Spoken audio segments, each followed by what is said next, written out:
Yes, YouTube, we are back. Thank you all for being patient with me, for having a break. I know it was a bit cheeky of me. Hope you've all been keeping well. I've been keeping as well as possible. If you didn't guess by my little cheesy fucking intro thing, I've been watching The Last Dance about the Chicago Bulls team from the 90s. Now, I don't profess to like basketball. I do enjoy the basketball games, actually. NBA Jam, which from the 90s, the only team I used to pick was the Chicago Bulls with Pippen and Grant, which is Horace Grant. And obviously, everyone knows who Michael Jordan is. So if you've not watched The Last Dance, go and watch that. But to be fair, that's all I've been doing. I'll tell a lie. I bought a fucking paddling pool. I've been sat in my garden. Hence why I got a white T-shirt on to try and show off what little bit of talent I got. Nearly fucking lost it this morning in the fucking 60-mile-an-hour winds. Originally, it was up my back garden. Now it's on my backyard, if that makes any fucking difference to you. That's where the wind fucking blew it to. Neighbours have lost the fence, but fuck them. They don't come and do the NHS clap on a Thursday, so fuck them. And I've been watching loads of shit movies. So, you know, loads of shit movies. But you're not here for me. Well, you are. And I definitely want to say thank you to everyone who bothered getting in contact with me, who's messaged me, who left a message on my video. I'm not an ignorant person. I do appreciate all the concern, but sometimes I just fucking need to go away, sort myself out, sort out what's going on. I've had a good couple of days lying in the garden in a fucking paddling pool in the sun, listen to IB for chill out classics, and I'm all good. And I've not had a beer since the last stream till today, and we've got Brothers, Parma Violets. But I've got 2 streams lined up for you, one tonight and one on Saturday, and they're all 4 new guests. So what I'm going to do, without further ado, to fucking quote Big Mike, I'm going to introduce my first guest. So, say hello. Evening. Oh, I thought you were drinking beer. I thought you were drinking beer, not fizzy piss.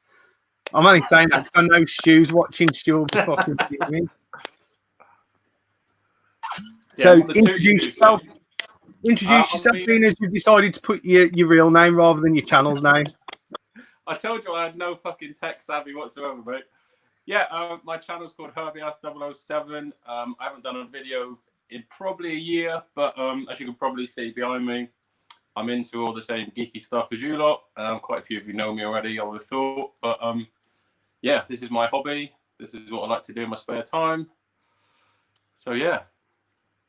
Awesome. I know there's a few people in the comments who have mentioned you several times over the streams that you've been an influence or they enjoy watching your content. So I've reached out to you. I appreciate you coming on because probably up until about a week ago, you had no clue who I was. And I'm really cool with that. You know, I'm not one of these people who expects everyone to know me. So first of all, thank you for coming on. No worries. So we're going to talk a little bit about lockdown and that once we get my next guest on, because we've gone international again. We've been to Sweden before. We've been to Japan, been to Holland, been to Wales. Fuck me, that was an experience. But now we're going to Belgium. So my next guest is going to introduce himself. Hi there. Name's Ed from Ed's Retro Geek Out. I also make geeky videos on YouTube about toys and retro games. So yeah, that's me. And thanks so much for having me on the stream. Oh, mate, it's brilliant. I mean, I'm going to clear something up because I was so confused myself. I actually thought Ed was an American guy living in Belgium, but yeah, you are actually from Belgium, aren't you? Yeah, totally. 100% Belgian residents.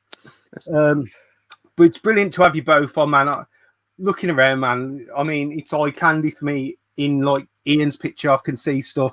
Your background, I can see stuff. It's beautiful to see some collections in the background. And obviously, Ed, you're not just a gamer, man. You're big into your toys. You've got a massive presence on social media as well with your Instagram and stuff, always posting cool stuff. So we're going to be talking some toys as well as games, I think, at some point, which we all have nostalgia for. We all played with toys. I suppose these are classed as toys anyway, aren't they? Fucking video games. So yeah, totally. So we'll get the boring shit out of the way first, and we'll talk. What I'll do is I have a format with, if I ask a question, we'll go to Ian first because he's on my left, and then we'll go down to you, Ed, just to stop any over talking. But what I do say is, if you've got fucking something funny and sarcastic to throw in, do not hold it back. Throw it out there. So first of all, let's just talk a little bit about lockdown, even though it's probably nearing its end. Hopefully, we're not too sure. So, Ian, how has it affected you, if at all? I mean, I'm still working, so from that point of view, it hasn't really affected me at all. I work on a farm, so I'm kind of in the middle of nowhere on my own a lot of the time, which hasn't changed at all. The only difference is now the kids are home, obviously, there's no school, so they're all bored shitless, and they're wanting to see their friends and stuff. But for me, it's the perfect time to have a game room. You know, I loved it before, but I fucking love it even more now. All these people trying to buy Switches that can't get hold of one, and trying to buy games and stuff to keep their kids entertained. And yeah, my kids are like kids in a sweet shop, really. So, quick question: you live out in a farm out in the sticks, I'm guessing, yeah? I don't live on the farm. No, my brother-in-law is my boss, and the farm's like 2 miles away. I'm in North Devon. Okay, so the question would be more for him: if a couple breaks down with their car, do you murder them and dispose of them? And if not, why don't you? Well, obviously, it depends where they're from. If they're Welsh, I'd think about it. Fucking Steve would have it, definitely. You wouldn't understand Steve's screams anyway, would you? So, how about you, Ed? How's lockdown gone in Belgium? Because obviously, like, it's always interesting when we get someone from a different country to find out how their perspective of things have gone, or perspectives. Yeah, well, we basically went into total lockdown about 6 weeks ago, which meant no buses were driving unless for like necessary jobs that need to be done, like people in hospitals, people working grocery stores and stuff like that. So everybody, either got put into economic unemployment or just couldn't go to work and have to make do with just working from home, which for me was doing it from the game room, which has been quite nice. But also like just working from home every day, because I do marketing for 3 different companies, which includes doing the social media, but also everything that's like not related to sales. So also picking up all the events for our coworkers and stuff like that. That stuff had to be reorganized, and deals had to be remade for when lockdown would turn over. And basically we've been living week to week, changing everything on the online platforms, but also informing our employees about, this is what you can do. This is what we expect you to do. So I've been kind of on top of knowing everything that you can do or what needs to be done. But apart from that, yeah, I think everybody's just, struggling with this new, it's not a freedom, but everybody's always bitching about, I want to work from home. I want to work from home. Now you get to do it, and now you see how difficult it is. So it's a fun duality, I guess. Yeah, I've got a quick thing to chuck in on that, actually. I went to fetch a paddling pool the other day, because in Britain, like, the last 2 days have been probably the hottest we're going to get all year. So I was like, I bought a paddling pool last year. I was that fucking lazy, I didn't clean it, so I threw that away. I went and bought another one the other day. So I walked 1.5 miles to the store to get it. I haven't walked more than like probably 300 meters in the last 8 weeks. It nearly killed me to go and get this pool. But on the way back, my best mate's house is like on the way back, and I thought I'll go and see him, because I bet he's working from home.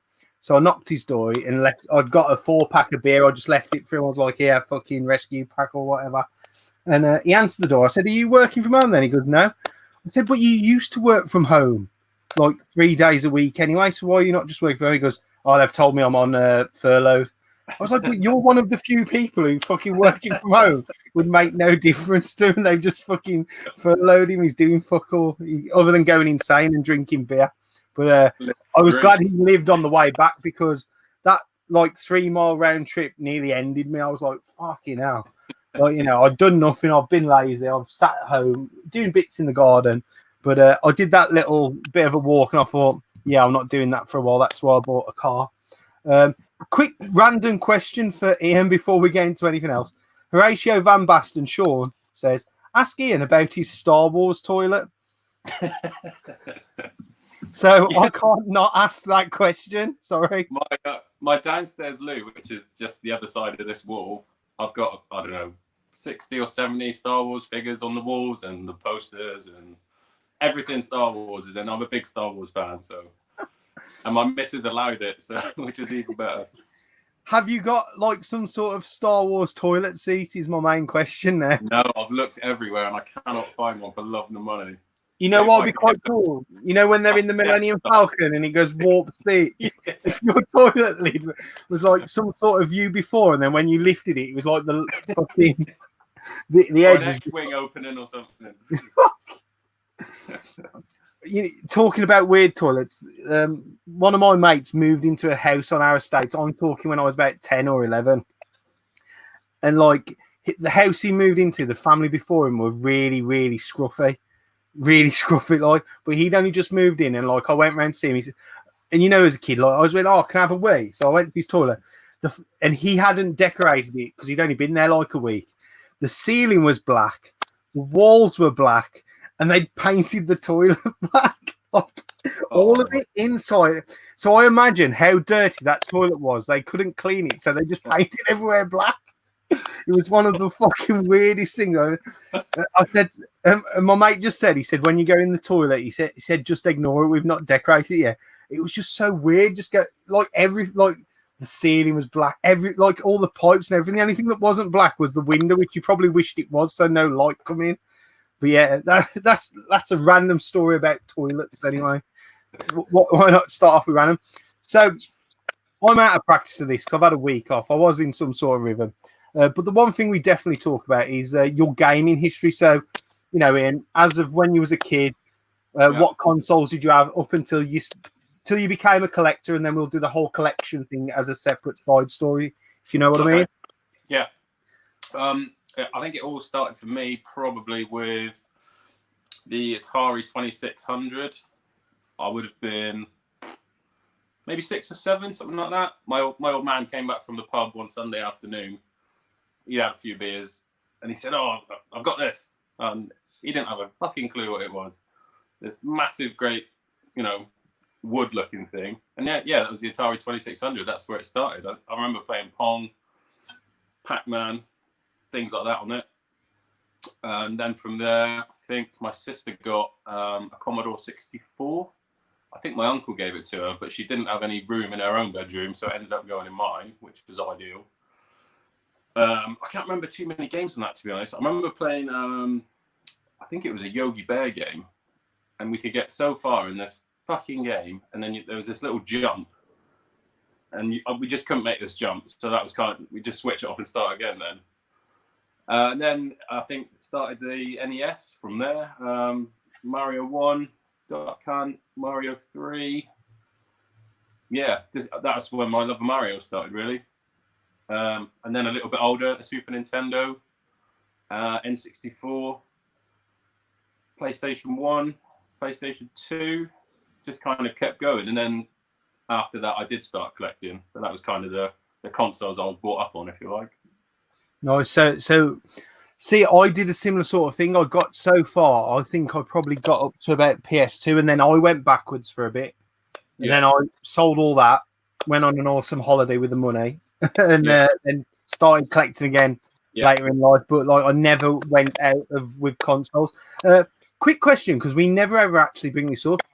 Handhelds? Did you have any handhelds growing up? Because original Game Boy, yeah, definitely. I think my mate always had a Game Gear, which annoyed me because you want to swap games as a kid. You don't have too many games of your own. Yeah, and he always had a Game Gear, and he would play it for like half an hour, and then the batteries were gone because the screen on that was so good, but it just didn't last. So yeah, I had an OG Game Boy. It might have been good in the late 80s, early 90s, but not many of them have survived now, have they? No, they all need to be capped these days, don't they, if you find one? I've got mine LCD modded, I think, as well. Oh, they still look beautiful, though, don't they, when they're done properly? Oh, God, yeah. As you say, like, it's just but I think it's the Mega Drive 1 power supply fits in it. So if you does it? then it like fucking defeats the whole object of it being handheld because you have to be by a fucking plug. But yeah, they're a great system. But whenever I ask about people's console, gaming journey, everyone seems to get about handheld. Well, handhelds for me were a massive part of gaming because my mom and dad used to go to social clubs listening to the shittest of shit singers. So I needed a handheld to keep my fucking interest for that evening. So down to Ed, your gaming journey, it'd be interesting to hear. Well, for me, it kind of started with getting a Game Boy Pocket in Super Mario Land.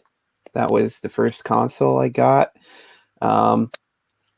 Then I moved on to like a Game Boy Color, and I think somewhere in between that, I received an N64 with Mario 64 on it. So those were kind of like my consoles growing up, the N64 and the original Game Boy. Most noteworthy on those are probably just the Mario games and the Pokemon games. Yeah. Love Pokemon. I think Mario Land 1 and Mario Land 2 are two of the probably two of the best Mario games. Mario 3 is probably the best, but Mario Land 2 is a very second close. Yeah. I love Wario Land as well. That's like my favorite game of all time. So, Pokemon and the Mario games were really big for me. And then on the N64, you had all of the rare games like Perfect Dark, Banjo and Kazooie, stuff like that, as well as the James Bond games on the N64, the first-person shooters. Those were amazing, and that was it for me. So I was a Nintendo kid. I even had like a Game & Watch. I think it was Fire, one of the gold-looking handheld thingies. So I did have that, and then apart from that, I would go over to friends' houses. Not a lot would actually have the N64. Most of my friends had a PlayStation 1.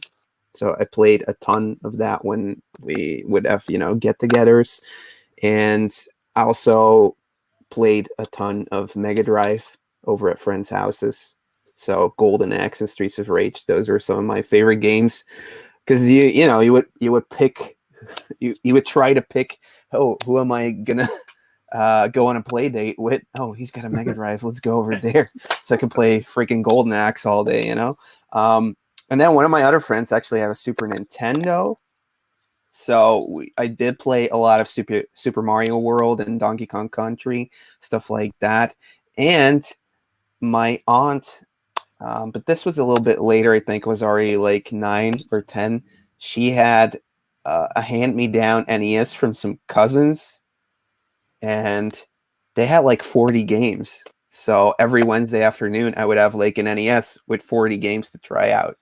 And that was like the best experience ever because they had, TMNT in there, the arcade game as well, Chippendale, stuff like that. So, yeah, it's been a good run playing video games. And then a bit later on, I never sold off any of my games as a kid. And later on, I got back into it with the Wii and the DS because I'd gotten out of playing video games because, it wasn't really for teenagers, not with, the guys I was hanging with. We were all playing in bands or skateboarding. And then like one of the guys who ended up being the bassist for one of the bigger bands I was in, he was like, yeah, I should play Pokemon on DS. And I'm like, seriously, is that still good? Is that a series that's still going? And I started playing that again. I was like, okay, yeah, I'm gonna get every freaking Pokemon game on DS now. And I played that for a while before really wanting to start retro collecting. It was just like this thing. Okay, no, that's cool. I love playing these Pokemon games because you gotta catch them all. True story. I completed Pokemon Red back in the day, and I was probably too old to be playing Pokemon, but I think I bought it really cheap off. See, a lot of my mates were always fucking skint, and I wasn't because they all went to college and didn't work. I went to college but was on like a YTS scheme, so I was working and like going to college, so I had money. So whenever they were skint, I could like rinse them of their prized possessions for real cheap, which I take no shame in doing. Rob, that sign doesn't fucking stay up, man. I need to find something to stick up with. But yeah, I bought Pokemon Red and completed it. But I completed it without realizing you could get unlimited. Is it the Pokemon balls where you can catch all the legendary Pokemon? You could do a cheat to get unlimited. And I didn't know that. I just used it once and that was it. But I did actually complete that, and that was my only experience with Pokemon. And I don't know why, because I did quite enjoy it. But it's one of them games you can't just play for 10 minutes. It's like, you know, you've got to put the hours into it, sort of a bit like Zelda. You know, yeah, but it is a pretty good concept that you can get drawn into, even if, like, because I think the cartoon show was more marketed towards smaller kids. But if you came to Pokemon from like a gamer standpoint, it was actually pretty cool. I think it's what most gamers now do with the Animal Crossing games, because, you know, it's not, you know, action packed or anything, but people seem to like it. It's very much a completionist, or like you say, it's that thing of you've got to get them all. Like if you're like someone who likes, like I know a lot of people like to 100% games, like that is probably where that probably started back then, getting every single Pokemon and stuff like that. You know, and I don't want to say I'm a perfectionist, but if I play a game, I want to do it, if you know what I mean. And that's probably, like, you know, I didn't read none of the story. When any fucking text come up, unless I needed to read where I needed to go, I was like, yeah, whatever. Let me just get out there, get some more Pokemon. Yeah. But no, that is my only experience with Pokemon game, but I did enjoy it. I don't play them now.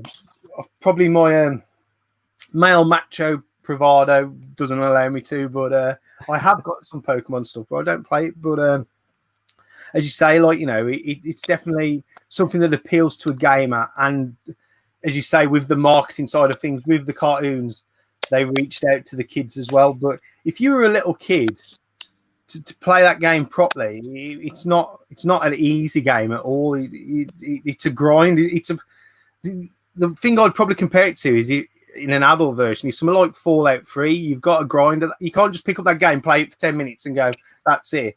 You've got to grind and grind and grind at that game constantly. For sure. But the funny thing was, when I was, you know, in university, you know, I was starting to play like Pokemon Black and White.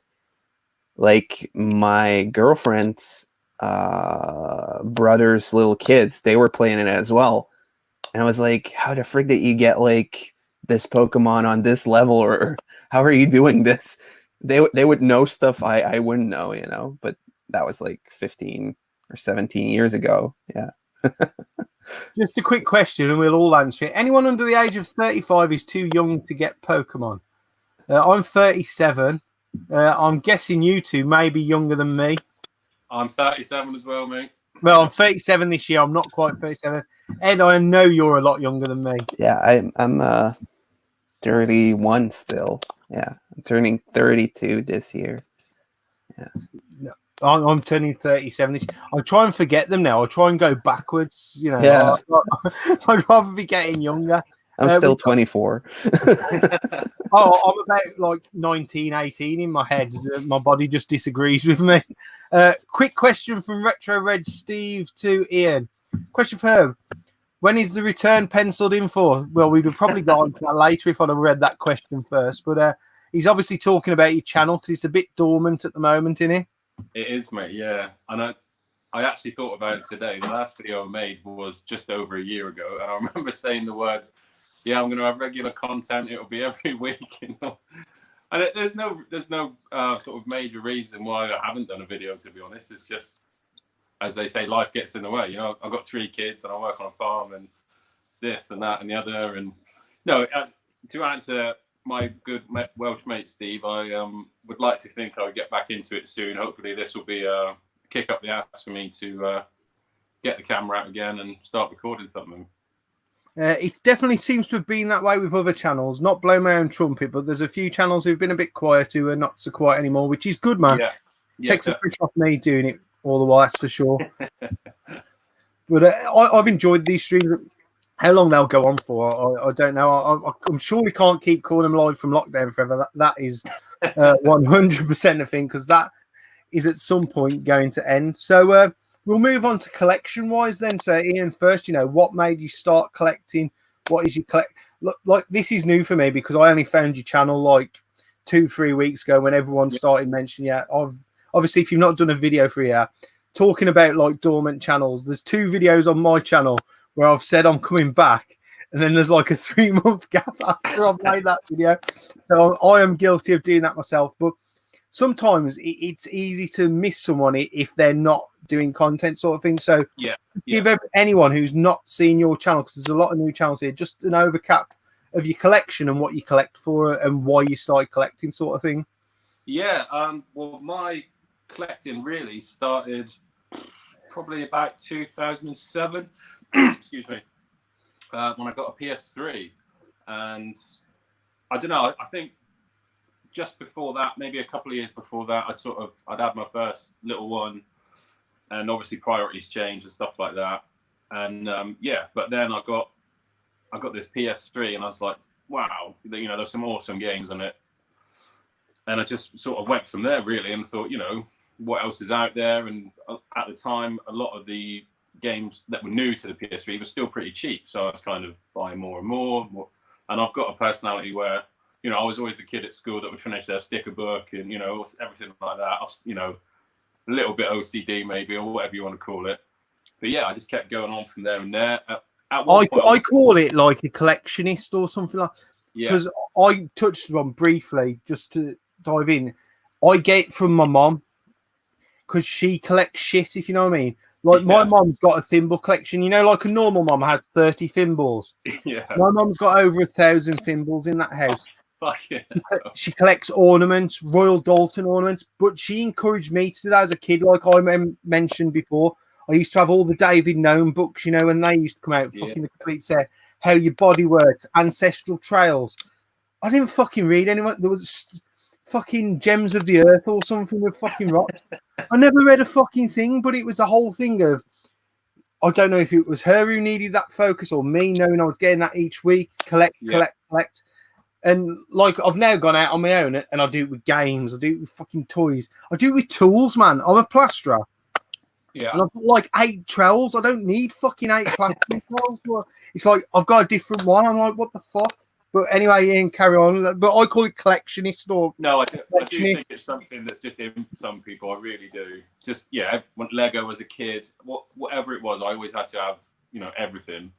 So yeah, I mean, I went from the PS3. I think at one point I was going for a full set, but then just the space, to be honest. I mean, as you can see the PS3 stuff back here, that's all double stacked.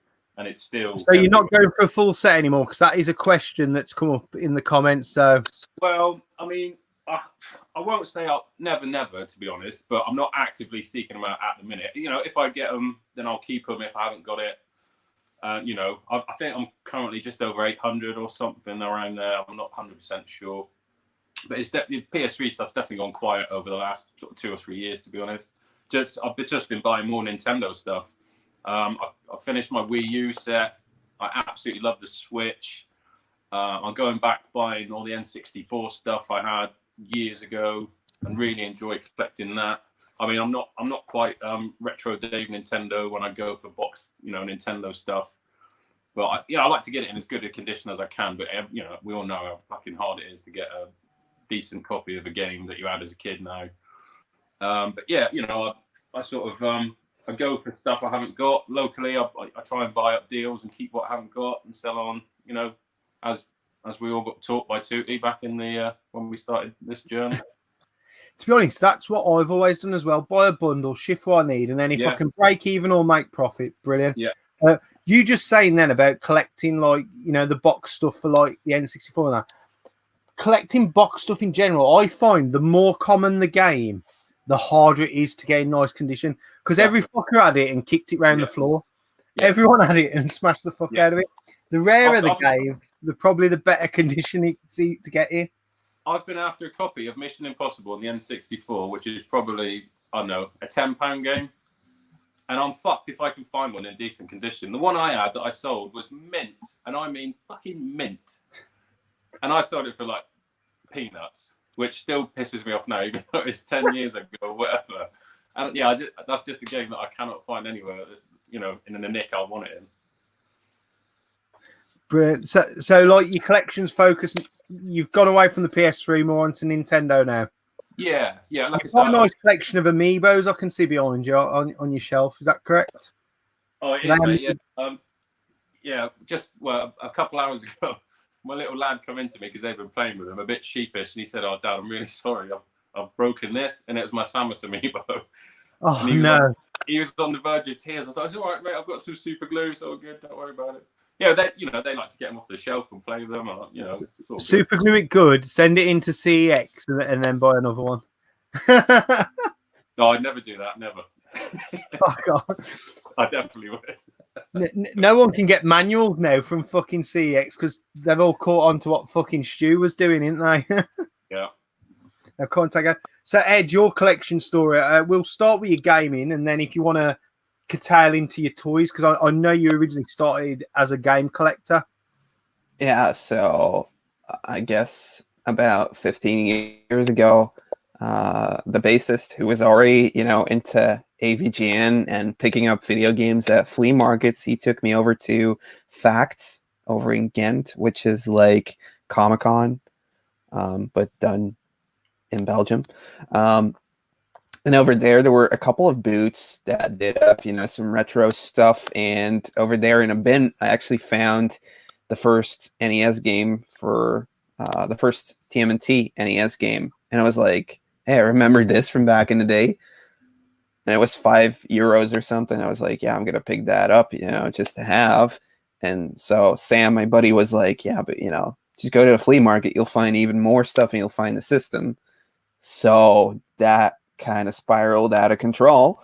And yeah, so me and Sam went, head out to flea markets before band practice on Sunday mornings. We would be like still kind of drunk from the show the night before. And yeah, every time I remember, like, we would tour Switzerland and stuff like that. And we would be like, is there like a retro game store out here somewhere? Asking people. I remember being actually in Camden. So I think it's the guy who also does Slam Dunk Festival. And I remember waking up in this guy's apartment, and it was like an N64 double disc drive there. So I was like, drunk because we had been to Satan's Hollow the night before. That's like some kind of a metal, like they play metal music there, but it's also like a nightclub. Not something we would have over here, with alternative music. So it was like crazy. I wake up and like right next to me, there's like an N64. There's like tons of Saturn stuff, like all this crazy stuff there. And I was like, what the frick is this? So yeah, I'd always been picking up retro games wherever we went. And then when our band kind of disbanded because our singer left to go tour manage or assistant tour manage 30 Seconds to Mars, I was like, what the frick do I do every Saturday and Sunday now? So I started going to flea markets and started just buying everything there, gaming related. The first stuff I would come across was Game Boy stuff that was so cheap here. You could, like, I remember going to the flea market for like 30 weeks straight, and every week I would find like a Game Boy for €1 there. And then, eventually the retro stuff started popping up. You would see resellers, because that was something we didn't really see. You would have like a reseller reselling all kinds of stuff, and it would have a bin of video games. But apart from the Marios, everything would be like €2 or something like that. So it was like crazy stuff back then. And I wish I had picked up a lot more when it was still cheap. So yeah, I started doing that for a while.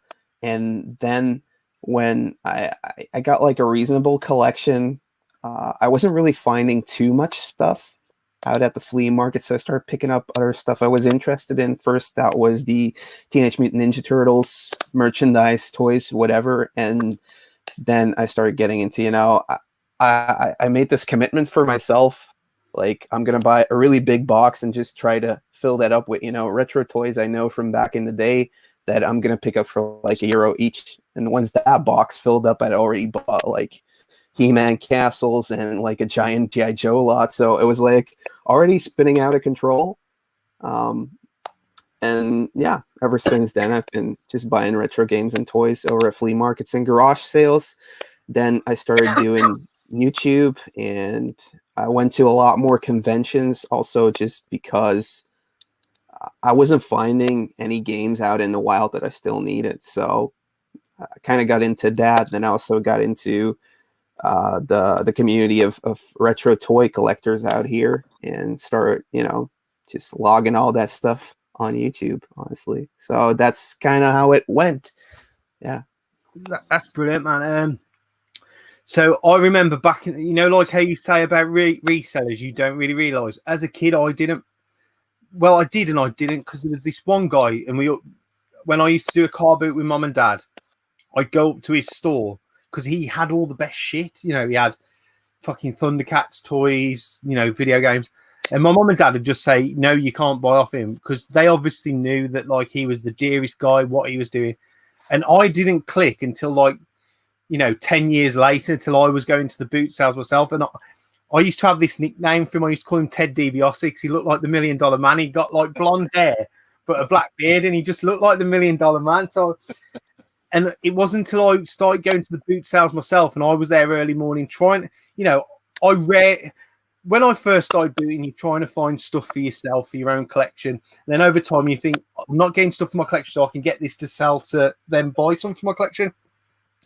And this fucker was still around 10 years later, but luckily he was older and slower now, so I could be a bit better than him. But he was ahead of the game, man. He was doing this. I'm talking probably early 90s, mid 90s, everyone was selling your Thundercats toys, your He-Man toys, 50p each. Just fucking get rid of them. You know what I mean? I don't know what that equates to in euros. Probably about the same. Probably 50 cents, €1 sort of thing. Just get rid of them all. And he was hoovering them up back then. Hoovering them all. Because he obviously saw ahead that, at some point, these are going to be worth a lot of fucking money. And he still does that, he used to buy WWF VHSs. He'd buy them by the boatload because he knew at some point people are going to want these, you know what I mean? And he still knocks around the boot sales now, but he's not. He used to be really cutthroat back in the day, whereas now I think probably because he's well into retirement age now, he's a little bit more chill, you know what I mean? He's not so fucking arsed anymore. But back in the day, 15, 20 years ago, probably even longer than that, he was fucking cutthroat with. He would buy everything for next to nothing, and he'd be there first thing in the morning. But as I say, back then, I never even realised he was a reseller, because you don't think people do that until you see that side of the boot sale. I imagine now, there's probably people now who this next year will be their first year going booting, and they'll be naive to it all, and they'll think, I can rock up at 10 o'clock and I'll get some stuff, and it'll dishearten you, because I know if you're not in that field early hours of the morning, you're probably not getting anything. I don't know if it's the same in Belgium. I don't know. Yeah, I mean, I think resellers definitely retro-wise, it switched. I think around 2015, 2016 is when people noticed this stuff is worth a lot. I'm just going to buy all of this and try reselling it. Before you would have resellers that would, make a booth that was based on what kids would like, and you would have games in there, but it would all still be relatively cheap because they would just buy big lots, and that's what they put out. People would know, hey, if I want to get rid of my games, I can go over there, I can trade it. And that's when I actually met 3 ladies over at one flea market that was every Saturday morning. I used to go there every Saturday morning for 2 years straight. And whenever they would have a question, this NES isn't working, I would check it out. Or if they had questions about any games, and in return, they would keep everything that they got in for me to check out first, which was a great deal, Yeah, it's good to make them sort of there's a fight. Don't get me wrong, I don't want to. Not all resellers are bad people. No, definitely not. Some people are there's a guy who I really don't like his tactics of heavy buy stuff. He will rummage through people's boots. But what I will say, buying off him, he's all right. I agreed to buy a Double Dragon game for the NES off him, and I was meant to go to the boot sale the next week, but my parents was ill, so I couldn't go. and I ain't got his number, but I knew another friend who was going to the boot sale. So I said, speak to Julian, tell him I'll buy that game the week after, or if you want to sell it, you can sell it. And he held that game for 3 weeks for me because he said, I knew you'd come back eventually. You were going to buy it. But definitely not all resellers are bad. But I think the reason why you said about 2016, it's got a bit worse. I think it's not only with more people having access to eBay and knowing about eBay, I think it's with the advance of the mobile phone. Everyone's knowledge is now in their hand, and you can list from a phone now. Whereas before, a lot of people couldn't list if they'd not got a laptop. Your knowledge, your ability to list and everything is on one of these now massively. Did you also notice around that time that, you know, on a flea market or a boot sale that was like 100 boots? Before, you would have like 5 or 6 reseller boots and people trying to get rid of stuff. In like a course of 2 years, that changed to there's 60% resellers and 40 people that, you know, already get hassled by all the resellers before they even can pop out any of the stuff. And that's when you need to go at like 5 in the morning.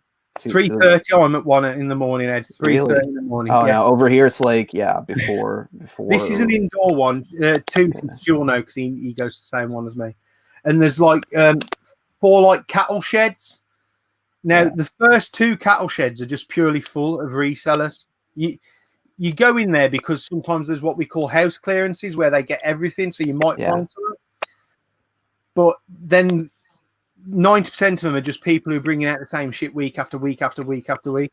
And then probably half of the third one. So you only really get 1.5 of real sellers, and you get 2.5 of, so like you say, 60%.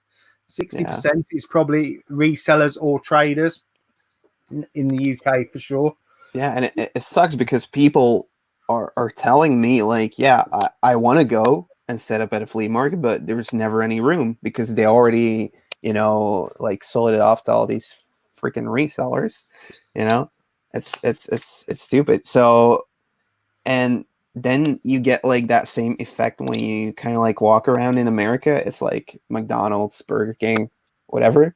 Every flea market you go to, whether you go an hour up in Belgium or down, it's the same freaking stalls. So I already know, okay, I've seen this stall the past 6 weeks.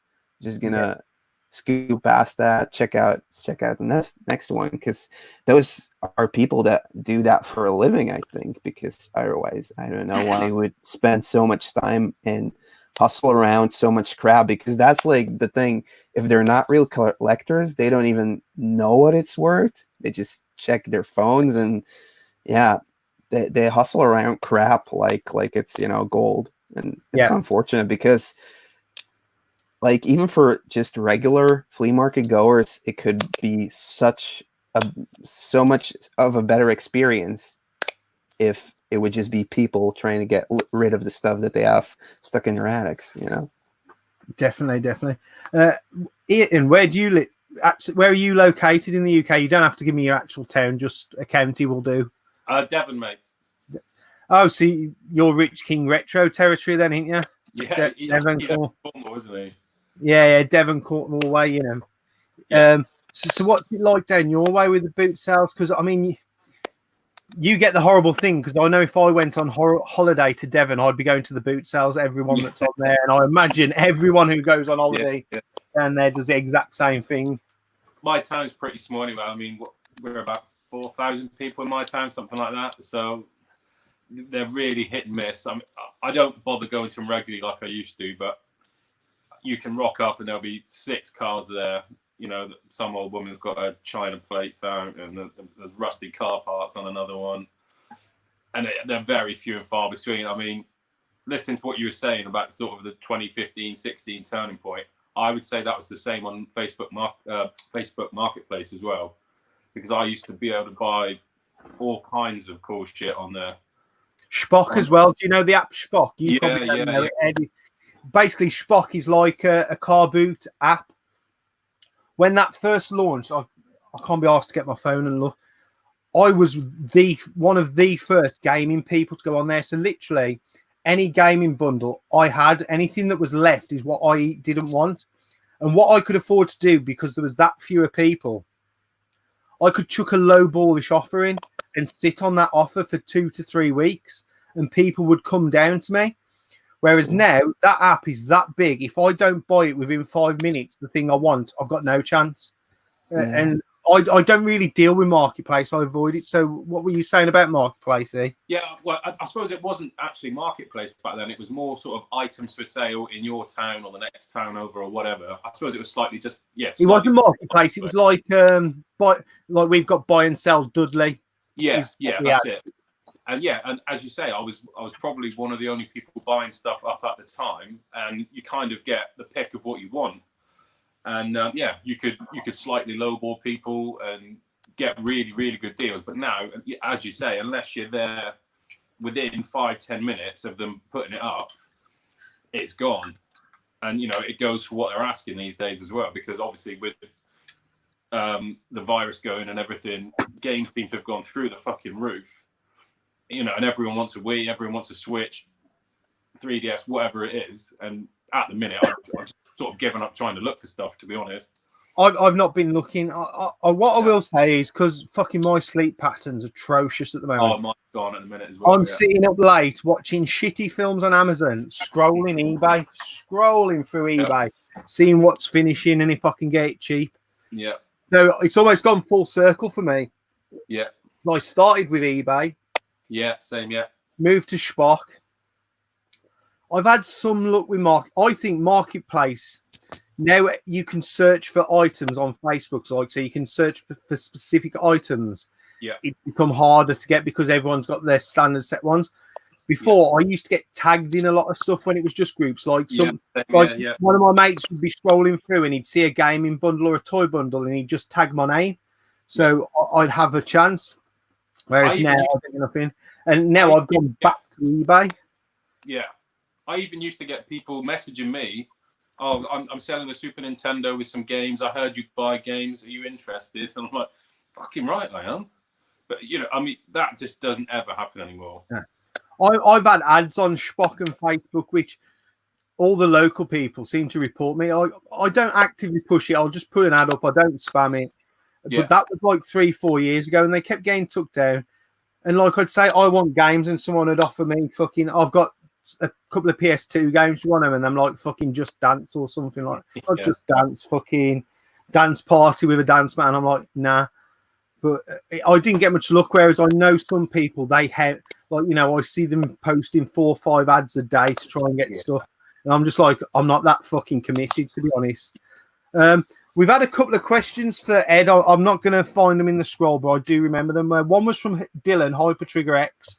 He wants to know, what's the worst toy line of all time?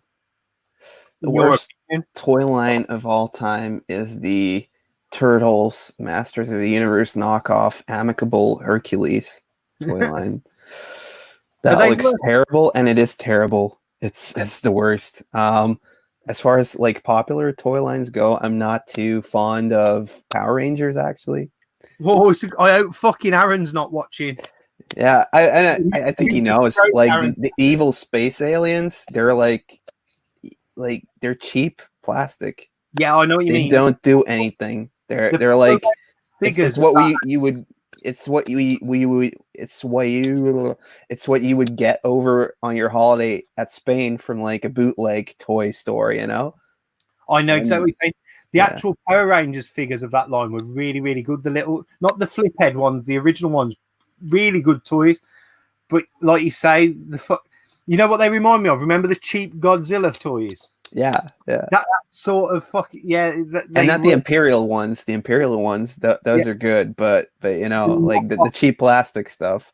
Yeah, and it's like, seriously, you have, because even you had the big action dolls with like the ninja kicking function. Yeah, Power Rangers, that was good, and the Zords were really cool. Oh, the Zords were just the evil space aliens that made me like, seriously? Yeah, I know. What is this? They were just put in a mold and made. They had very limited articulation compared. Like, they put all the effort in, like you say, a really good range of Power Rangers, Zords. But then the things you want them to fight against were utter shit. I do agree where you're coming from there. Yeah, I don't even think they released like a Goldar in like the tiny flip head form. Just that That like, height, yeah. old one, yeah. Even though he was like a pretty big character in Him and in Rita the were show. like consistent, weren't they? Yeah, I don't know. Did Rita even get a figure? I know. yeah, big evil. I think a big evil one, but I'm not sure. Like we should probably ask Aaron. Didn't get one Power Ranger like were they 6-inch or 5-inch ones? She didn't get one of them. Yeah. But yeah, I agree with what you're saying there. It's almost like they rushed them ones out because they were too busy concentrating on the Power Rangers and the Zords and stuff. So that answers Dylan's question. Yeah. And my mate Rob Gernaldino plays. I'm going to throw this to both, yeah. He wants to know what the best toys that you've ever found at a boot sale / flea market, Ed. And we'll throw it to you for a gaming item then, Ian. So if Ian wants to go first with a gaming item from the booter. I remember picking up a bundle of Wii stuff, which included Metroid Prime trilogy, absolutely mint. So I ended up getting that for about £1. I was well happy with that.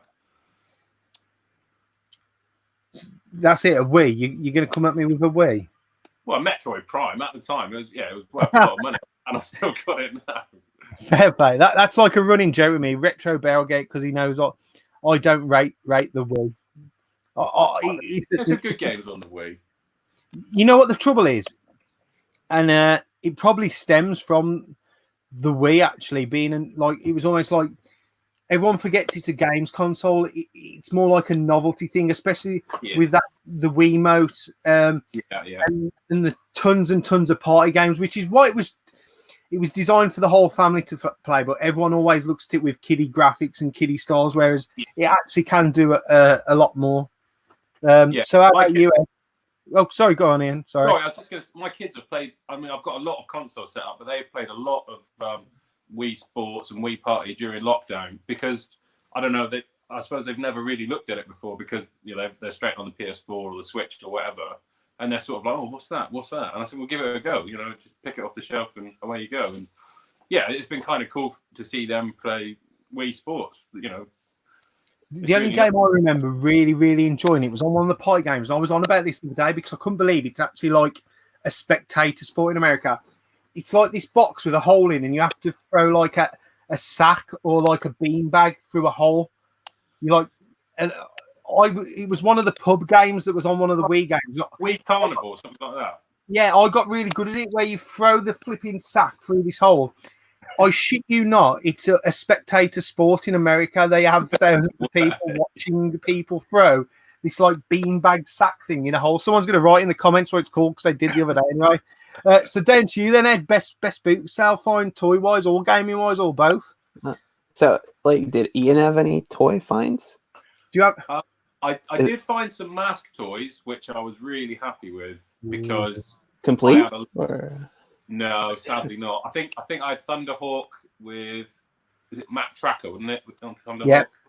I found and his helmet and everything, and I don't even know where that is anymore, sadly. But that was the best toy I ever found. Christ knows how much that's worth now, and I wish I still had it to hand. But I've got an impressive toy I found, but I'll tell you after Ed's Kiddy's answer because I've sold it now, so I'm quite happy about it. So my best toy find from a flea market has probably got to be, I bought like a little G.I. Joe pin, and the guy who I bought it off of was like, I got some more of them JoJo's. That's what he called them, like JoJo's. And I'm like, oh, you have more JoJo's, okay? Well, where do you have these? So they're over at my place, so I need to come over there. And basically, what he showed me was like the big play set in the box with like 20 vehicles all complete and 100 figurines all complete. And it was like, how much for all of it? And it's like 80 euros. I was like, here you go, sir. This is like, I think 2015, something like that. Wow. So that's probably got to be like the best toy find. There have been like lots of, smaller victories in between that, but that's one that really stood out. I remember finding, like a Thundercats heck, what is he called again? Bengali for like Nice. €1. He's sought after in the USA, but he's more common in Europe. I had him back in the day. As I was saying to Ed, man, I was sport as a kid, and I had more or less the full Thundercats line. Like, you know, I had that green lizard where you push his tail and the tongue flips Yeah. out. No, you had that? I had that as a kid. Awesome. Yeah, it's like a dragon lizard thing, and its head pops Yeah. up, the tongue rolls out. I, as I say, because I was 13 years younger than my next sibling, I Like was the collectors I know that have that toy don't want to use the function because Do you they're want to know what? scared it might break when they use the function of the tongue rolling out. You know what the worst thing is? Is the tongue is held because like it's like got slices in it, so the tongue rolls and they become really brittle. From what I was told, because Okay. I've seen some of them where it's snapped at some point. Yeah. Because obviously the mechanism forces it and it rolls out, sort of thing. But I had that back in the day, sort of thing. I had the moat monster, you know, the blue moat monster. I had that back in the day. I like literally when new figures would come out, like I'd be getting them, sort of thing, for birthdays, Christmas. I didn't really have pocket money off my parents, but like if we went up to the local town, we go to Woolworths, or we had a Jolly Green Giant, which is a franchise that's not going anymore. It was at Merrill Centre. Like, it had like a 15-foot blooming Jolly Green Giant that used to like make a noise when you walk through the door. But they were one of the first ones to reduce all the Thundercat stuff, and I was still buying stuff from there back then. Because you can tell anything that's from Jolly Green Giants that got reduced, it has a black, like, you know how your box is there, Ed? Yeah. It has a black permanent mark across on it to show that it was reduced. Yeah, okay. Yeah, But, like the slab they put on that, but you can actually clean that off though. Yeah. Yeah. But, as I say, they're a franchise that aren't going anymore. But like, if I went, like, my reward for having to go food shopping or clothes shopping with my mum is I'd get an action figure, sort of thing. Okay. Yeah. So that's how I got a lot of the lines. But what's your best gaming find from the booter then, Ed? So yeah, like toy wise, I found like a lot of really cool stuff as well. Like the big Jurassic Park dinosaurs, like the giant T-Rex. I found that for €1 a couple times. And gaming wise, we did this one garage sale where me and my buddy were like, oh, it's 11, 11 in the morning. Everybody probably already went through this, but it was like the last garage sale. And I look at a box and it's filled with NES games. No, SNES games. And my buddy's standing over at a box that's filled with Mega Drive games. And I'm like, how much is a game? And the lady's like, €2. So I started digging through that. And my buddy goes, no, none of that. How much for the box? And the lady's like, €20 for a box. All right. So we took all 4 boxes and it ended up being 400 games in there for like 80 euros. So that was the best one. It ended up being a old store stock of a video rental store. So when they initially went out of business and did like the sale, all the Sonics and the Mario games were gone because that's what people bought back then. But like Sailor Moon, Booger Man, all that weird stuff was in there. And it was just like an insane lot for us collectors, definitely. And like at that same spot, that same town, a couple of years before that, me and my same buddy, we walked around and it was as if this was the first time they were doing like a garage sale, because at every garage sale we asked, do you have any games? And they would bring out, just a lot of NES games, an NES with 9 box games. How much for that? €30. Here you go. The next house, you have any old video games? Oh, here's an NES with 2 games. How much more for the whole thing? It's like €5. So I have a picture of that day, and it's just like this this big table filled with like boxed GI Joe stuff, boxed N64, everything. Like, it's insane what you could buy back then for €80. That was like a whole like the trunk of a car would be full for €60. And now if you find something worth that's like €100 and you buy it for 60, it's a good deal. Yeah. So that really puts in perspective the way retro hunting was 10 years ago compared to now, I think. Totally agree, man. Everyone's a little bit more clued up. You mentioned the NES a lot. I always get the impression that Sega and the Master System did really well on Europe as a continent. Would you say that was different in Belgium? I know. I think the Master System, even though it's not collected by most collectors out here, most are like, they start either from Mega Drive on, or they'll only do Nintendo. But yeah, I see quite a lot of lots out here, and I think it sold pretty well, actually. So Yeah, like when you look at America's history, the NES did really well, but the Master System didn't. Whereas here in the UK, other than in London, the capital, Master System battered NES everywhere purely because of the marketing. They only really bothered marketing in London and in certain stores, whereas Sega hit everywhere else, like your Toys R Us's, your Dixon's, really hard in the UK. And I got that impression it was similar on the continent. So I was just like trying to feed that like sort of thing. But as you say, the NES seems more. That might reflect though, because I'm more fascinated with buying NES games because I never had one as a kid. Whereas I love the Master System, but I already know about the Master System, if that makes sense, because I had one. So it's more like a curiosity for me, the NES. Anyway, my best toy find, Ed, £2. It was lying on the floor in its box. It was a 1970s Stretch Armstrong Mr. Monster. I paid €2 for it. I sold it last year at the NEC Toy Fair for 240 quid. I was walking. I tell you what it was, because I go to the boot sale and I walk around several times, and first time I'm walking around looking for games. So I've got in my head, I'm looking for video games, and I'm not getting anything. So then my mind switches and I think, you know what, I'm going to look for some toys. And it was just lying on the floor in the grass in its box. Box was battered. And I said to this old boy, I went, how much for the green thing, mate? He says, give me a drink. So I said, £2. He goes, where do you drink? I went to the cheap pubs. and as I say, it was one of them. I knew it was old. I didn't know what it was worth. I put it in my bag.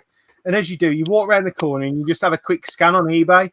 And the last two had sold for like £300 plus. I was like, that's not a bad deal for the day. But that would be my best toy find for sure. I just need to scroll back up because I did have a question from Gurney. But like, how well was like the toy preserved? Condition. Yeah, really good. Because they perish, don't they? The Stretch Armstrongs. Yeah, they're made of corn syrup, so it's not something like a Boglin, which you can just spray with the same spray you would put on rubber in your car. Yeah, that's really good. Yeah. Because I stood it up in my garden to take pictures of it, so I stood it on a wall, and it started to fold on itself, which showed that it was still supple. The problem would have been is if it was all hard and rigid, if you know what I mean. So it was still supple. So the guy who bought it, he bought it for his friend in America, because the first time I did the toy fair, that's when I used to speak to Aaron on Instagram and via YouTube. But I met Aaron and Dan and that there. This guy saw that figure there, and he says, if you're at the next toy fair, I need to speak to my friend in America, who was still asleep, obviously, at the time, because they're 8 hours behind, because I think he was on the West Coast. Yeah. He said, I need to speak to him. He said, if you've still got to the next toy fair, I'll buy it. And he was good to his word, and he come and bought it, and he had got no leaks. And I weren't ever going to keep it because it's nothing I had nostalgia for. I've found my question. Question for all. Opinions on modern toys, and are there any you would collect? Well, they know my feelings because I answered this, but Ian, obviously you might know a bit more about modern toys because you have children to buy for. I do, yeah. I'm not a massive fan, really, and my kids, they've got a few of the modern Transformers and stuff, like Bumblebee, Optimus Prime, the modern ones, which are all right, don't get me wrong, but, I'm always going to hark back to the stuff I had as a kid. And, I had Optimus Prime growing up, obviously the one in the 80s, but yeah, they're sort of, mine are sort of past the toy stage now, really, and they play a lot of games with me, to be quite honest. And which is really cool in itself. You know, they come home from school. Oh, can I play this for an hour? I say, yeah, you know. So yeah, they're sort of past the toy stage now, really. Right. How about you, Ed? Your opinion on modern toys, not collectibles, because like obviously toys have advanced into being a collectible range now. But like, you know, your standard modern toys like you'd buy back in the day, like when we were kids, like what you get from your toy stores, should we say? So how old are your kids, Ian? Well, my boys are 11 and 7, and my daughter's 14, so she's way past all this sort. She's in makeup and all that sort of stuff now. So it doesn't. Okay, so I have a 4-year-old and one on the way, and my little daughter, she's into like the Boglins and most of the turtle stuff. Cool. We haven't really like bought her any new toys apart from, you know, the big Legos or like, you know, dolls that she's into. So I don't really come across too much of the newer toys.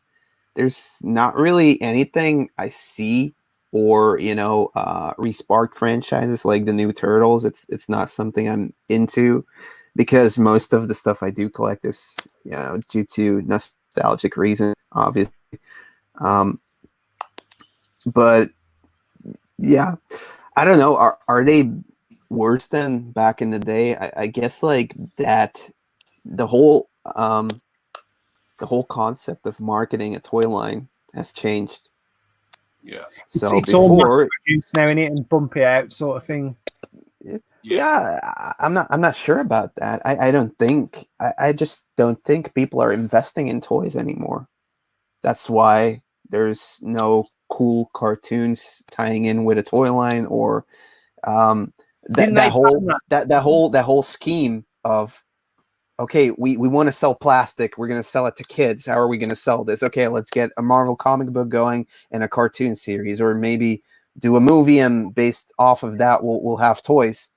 It's all like a marketing machine. They didn't care back in the day that kids would, you know, grow up to love this and fill their rooms when they're 30 with it, you know, but it did happen. Yeah. What I would say is, I think, didn't they bring in like some sort of ban where you couldn't just make a cartoon purely as an advertisement for a toy? Wasn't that sort of regulation brought in at some point? That was before the 80s. Was it? Yeah, and then they lifted that. Right. And I'm not sure if somewhere at the end of the 90s or the early 2000s, that's something they came up with. I just think like the whole rage of that concept working for kids, I think kids changed. I think now definitely they're glued to their screens more. I think the test will be is in 30 years' time is if someone's doing a reproduction of a Ben 10 toy. Yeah, I think Ben 10 is definitely going to be that one toy that might. Yeah. Because I mean, even was it yesterday or earlier this week, they've reproduced 6 of the original line Ghostbusters molds. They've redone those. I got those on pre-order. Yeah, I saw them. Is it Zavi who's doing it? I know Zavi's doing it in the UK. But that is a testament to that toy line, and so with He-Man. We've obviously, I've got a couple of them up there. The remake He-Man figures that are more true to the cartoon. Again, that's a testament to that toy line, I think, and I don't think, as you say, because there's no cartoons that are good enough to tie in with it. As you say, Ben 10 may be that exception, but I definitely think that somewhere between the mid to early 2000s, people forgot how to draw cartoons. Man, modern cartoons are fucking awful. Like that new Thundercats makes me want to punch my laptop every time I see a picture of it, because you know.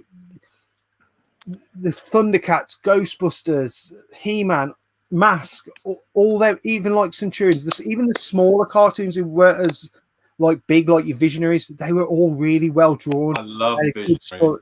They had a good storyline and stuff like that. Whereas now, it looks like it's fucking been drawn by me in 10 minutes, and I only got a fucking B in art at school. You know what I mean?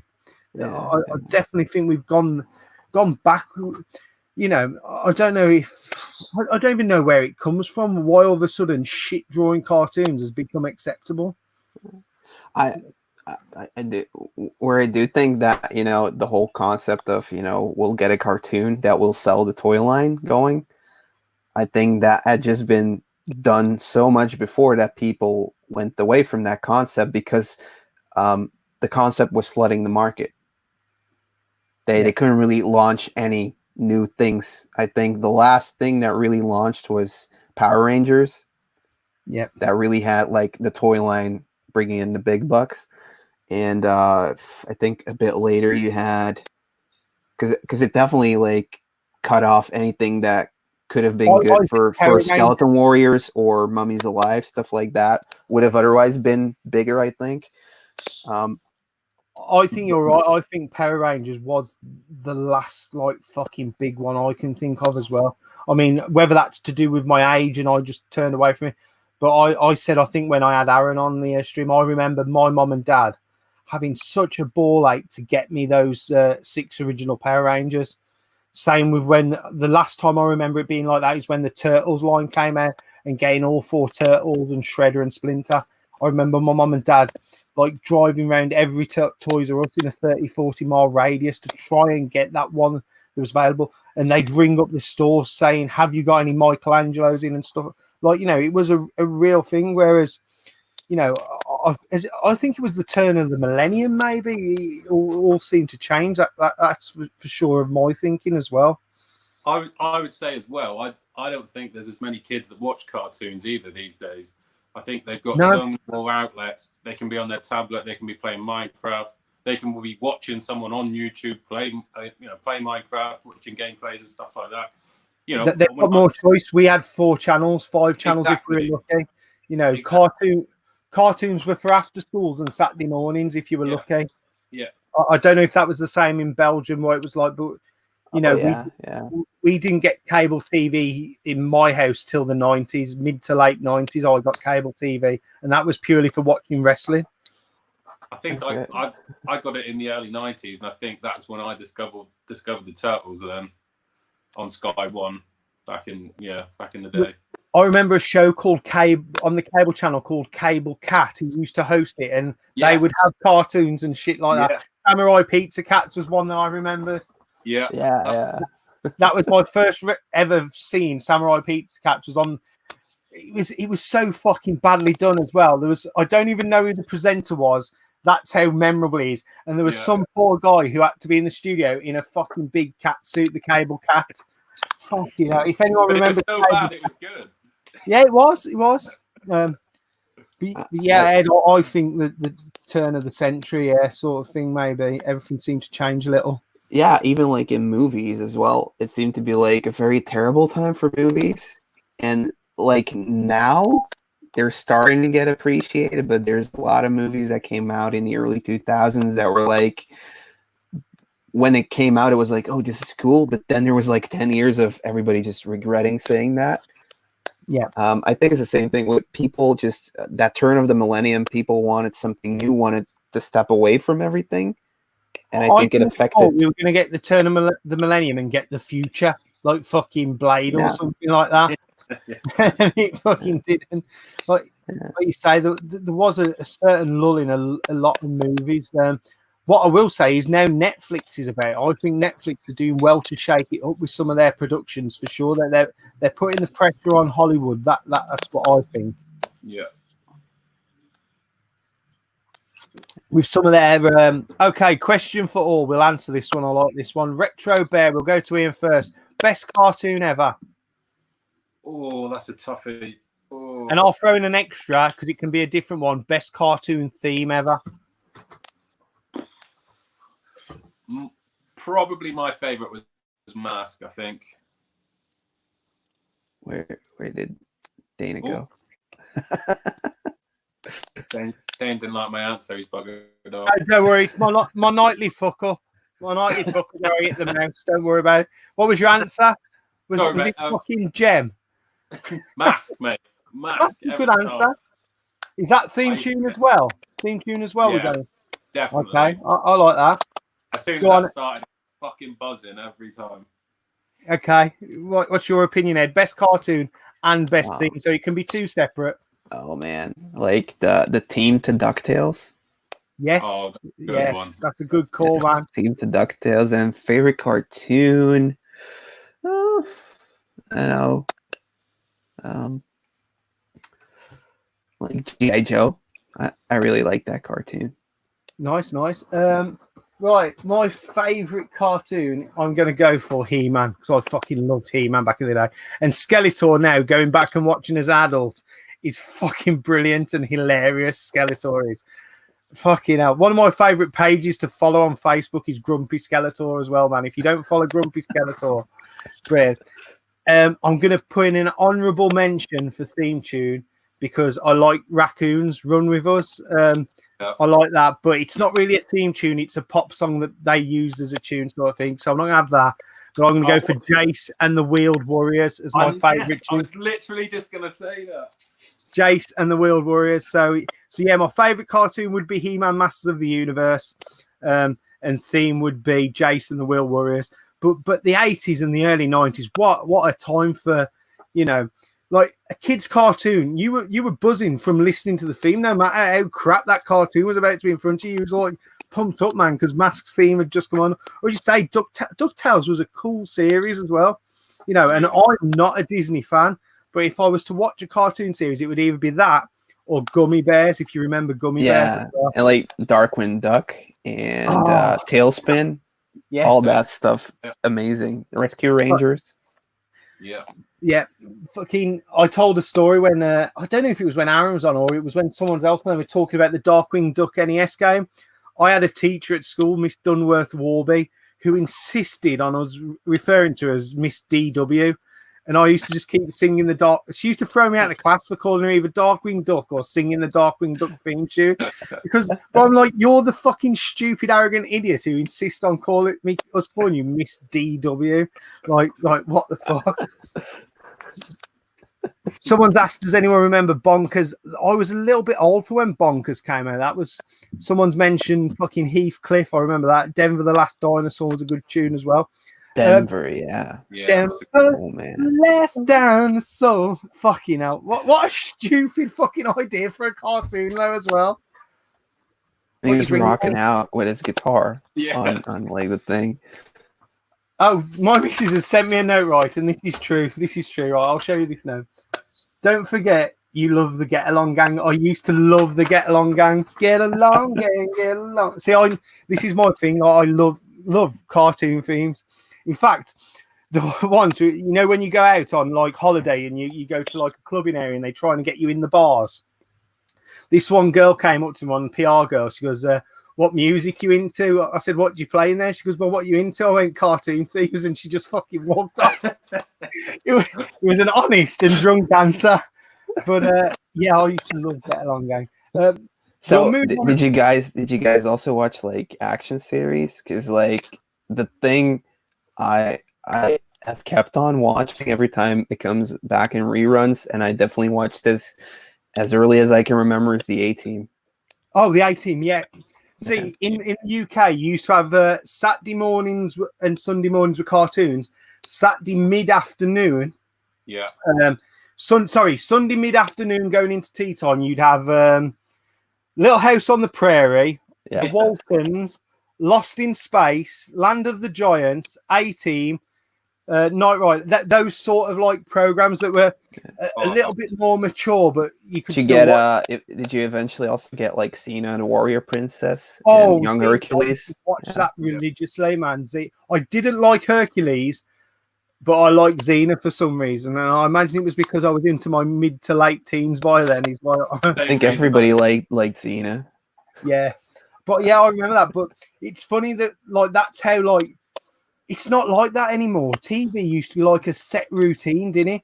Like, I remember, like, if I used to go to my nan and granddad's, which I used to fucking hate doing, I'm sure it was Channel 4, used to always have early Sunday mornings, like cowboy films on, which my fucking granddad loved, but I hated them. But I love the TV series Land of the Giants. I used to think that was fucking brilliant. The original Lost in Space, 18... Night Rider. I didn't like Airwolf, and I didn't like what's the one on the bike? On the bike? There was a bike as well. Someone will write in the comments. It got released on the 8-bit series, but it used to be set like so. And then early evenings were like for the moms. So you'd have like Blind Date and Surprise and shit like that on. And then it was like the TV was set out like kids in the morning, family in the afternoon, then moms, and then like you'd have the films for dad. That was how TV was on a weekend. It was like almost planned. So because like I always remember like once the afternoon shit had been on and I'd had my Sunday dinner or whatever, I'd go to bed. Like I'd have my early evening nap while fucking surprise Street Hawk. That's it, the one with the bike, Street Hawk. Yeah. I was never into that, but that seems to be gone now because we have too much choice and variety. Like you say, kids now can just pick up an iPad and I don't know, watch Spider-Man, have fucking dinner with Elsa or something like that, you know. But is there still like a cartoon targeted to kids that are like 7 to 12? Because to me, it seems like everything that's on Saturday morning is like for kids that are like 3 to 5. Like Peppa Pig and shit like that. Yeah, Peppa Pig. And you know, Thomas the Train and Teletubbies and all that, you know. It's like, where's G.I. Joe? If you want to watch a mature cartoon now, you have to look for it on Cartoon Network. Cartoon Network are probably the last ones who are doing their own like teen sort of thing. Like, and even then, they're still like kiddified. But I used to like Johnny Bravo and Dexter's Lab. Yeah, some of them. Dexter's Laboratory. Pinky and the Brain is one of my all-time favorite. Animaniacs. Yeah. But I used to love particularly Pinky and the Brain. Because it was just a bit sadistic for a kid's cartoon, wasn't it? Didn't it get like? Wasn't it like part of Animaniacs, and then it got like a spin-off show? Got its own spin-off, yeah. They started as like an inner characters, and then spun off onto your own. But you're right now. You'd have to go searching for like your teen levels, and even now it's probably stuff like your Teen Titans, like like your DC sort of things. Yeah, there's no Batman. Like Batman animated series could be a little bit dark and appealed more to teenagers, you know what I mean? Whereas as now you can't find that sort of thing. As you say, it's like you're either a kid or you're an adult. There's no transition. And I remember shows like Saved by the Bell. I remember them being on during our 6 weeks holidays, and they were almost not a coming of age, but like I used to watch them thinking, wow, that's cool. Like there was Saved by the Bell, Hang Time. I used to love stuff like that. Like Fresh Prince of Bel-Air, Full House, I would watch as well. Yeah, I don't know if you guys watched that, but Sister. I used to love Sister back in the day. Keenan and with Kel. Steve Urkel. Yeah. But Family Matters. But had the Olsen twins, didn't it? Yeah. Yes, it did. Yeah, but Baby, like stuff like that doesn't seem to be released. Any, you know, unless there's something on Disney Plus, which I don't have. It's something now you'd have to search for. Whereas, you know, even when you came back from school, when you come back from school in the UK, the early cartoons would be the more kiddified cartoons, and then you would go into like, you know, your live action stuff. And then if you stayed up really late, like, and watched something on Nickelodeon, like Are You Afraid of the Dark and stuff like that, that was almost like bordering on like, you know, not full horror, but you know, it done enough, you know, and that's for kids. Yeah, like, you know, it almost like brought you up as well as your parents bringing you up by watching these different stuff that was more appropriate for your age, if that makes sense to you both. Yeah, but that's all gone. I do remember, like, when I was over in Canada visiting my uncle, he would be like, yeah, at 7 o'clock you have The Simpsons, but there's also one at 9 o'clock. The 9 o'clock one does have like swearing, and it's way more. And I was like, no, it's just the same episodes we see in Belgium all the time. Oh, so there's no restrictions on that? No, there isn't. Yeah, like if you look at some of the Simpsons stuff, not so much now. Now it's very, very family friendly. Back in the day, it was pretty raw in the knuckle, and definitely in the early parts of the 2000s, that they really pushed, like, you know, how far I could do it. And then obviously you had cartoons like South Park, which were completely not for children at fucking all, which I used to love, definitely. But that's probably the last cartoon I remember watching religiously was South Park, and that was something to talk about when you went to school. Did you see South Park last night, sort of thing, you know? Whereas kids now, they don't need to, because they just send someone a link. Here, watch this. I've just watched this, and they talk about text. Whereas before, especially me, I never had any credit on my fucking phone, so you used to watch something and wait to speak to your mates next day. I think it also has to do coming from that 2000s, that Yep. it seemed to go less about content and more about not going viral, but creating like this small thing that could generate lots of people watching it. Yep. And definitely when you have the phones, it was like, you know, a news article. Now it's 2 paragraphs. Before, if you would read it in a newspaper, it'd be like a whole freaking page. It'd be like almost like a tiny book you would read, and there would actually be substance in that thing. Now it's just like headline, a little bit of explanation, and like no conclusion to it whatsoever. Yeah. It's the same thing with stuff going on now for kids, which is like the TikTok, and that stuff only lasts for 30 seconds. Oh God. So like even if you click on an article on Facebook, there's very little substance now. It'll be a clickbaity title. You'll read it and you'll think that's fucking nothing, but yet you've got that view out of me from your clickbaity title. Yeah.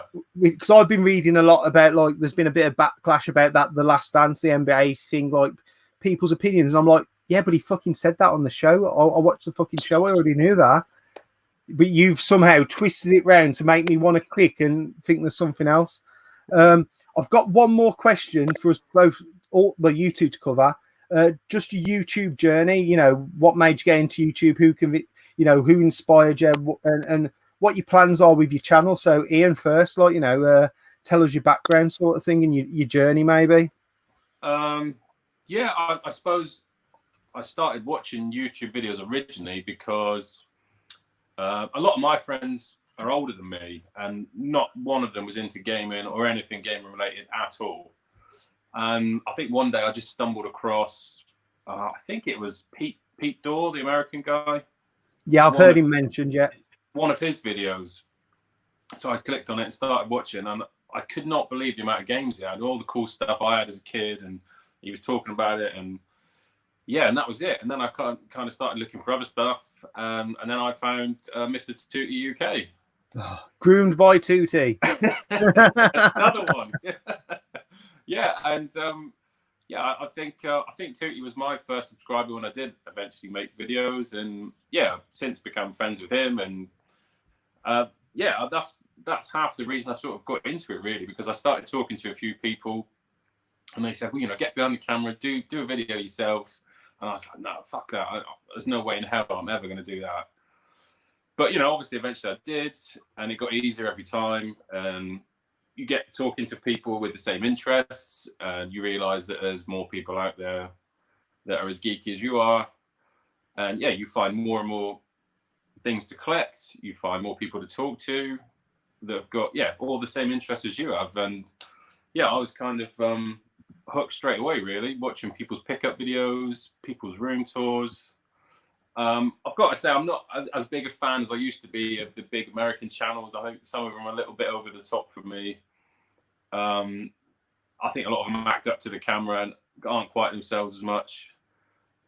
But I have to say, the community over here, and the Belgian guys and the Dutch guys, or and Raz over in Sweden, dear old Raz. Oh, fuck Raz! I don't even think he's watching. I always say Raz is Swedish by birth, but English by nature. To me, fucking hell.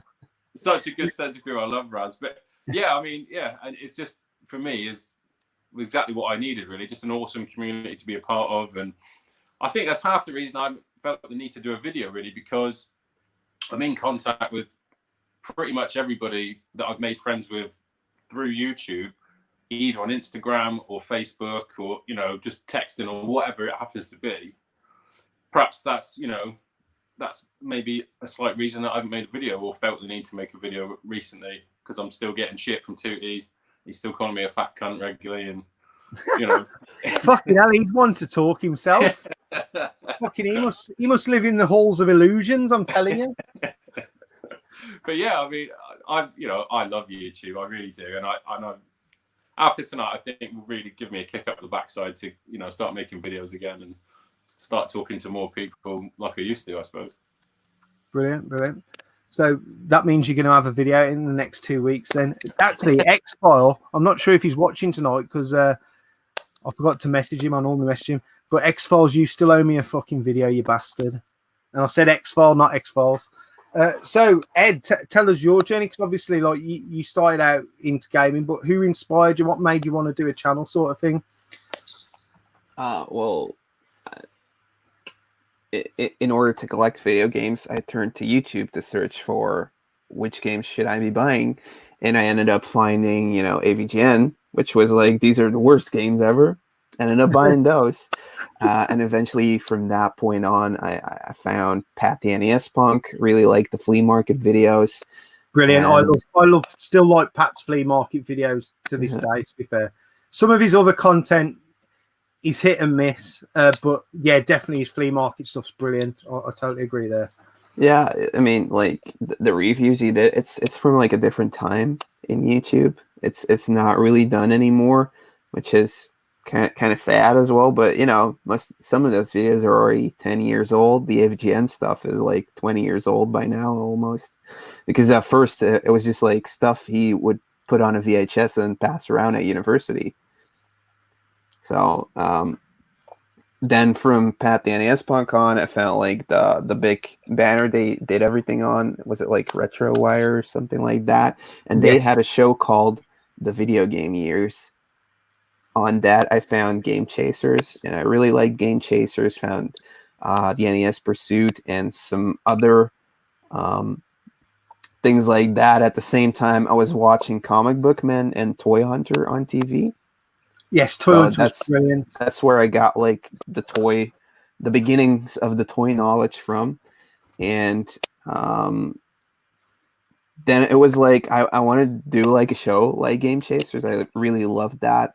And at first I wanted to do that with my band, with my music band. So, like do like sorts of vloggy videos, but, produced with, green screen interview style, like what was happening during that situation. Because we were touring, we were recording records and stuff. So it would have been cool to bring that to YouTube and, create a whole different audience for the band. And then the band fell through. So I was like, yeah, I kind of want to do like a YouTube channel, but what is there left to do, honestly? Because like the big wave had already struck. And my buddy Renzo, he was like, well, you could do like, a Game Chasers, but I don't know if you're going to be able to do that, from being in Belgium. And a little bit earlier on in the comments, we had one person referring to the Flea Market Banditos, which was also a Game Chaser-esque TV show. Not TV show, YouTube show, but done in Belgium. I don't actually know those guys, but I did watch those videos when I was like researching, like, has anybody done this before? So Renzo was just like, we went to this really huge flea market, and I shot some test footage and made like a tiny trailer of me and Renzo together hunting. This is a trailer. We could totally be doing this. And he was like, yeah, just try it, but I don't want to be in it.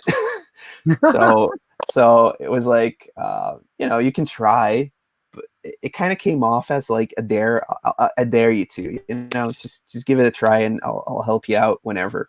So he still helps out with, ideas and come helping me film and stuff. So that's all good. And then I started out just doing, like weekly videos, going to conventions, going to flea markets, providing some live footage, providing, some info on the games I picked up.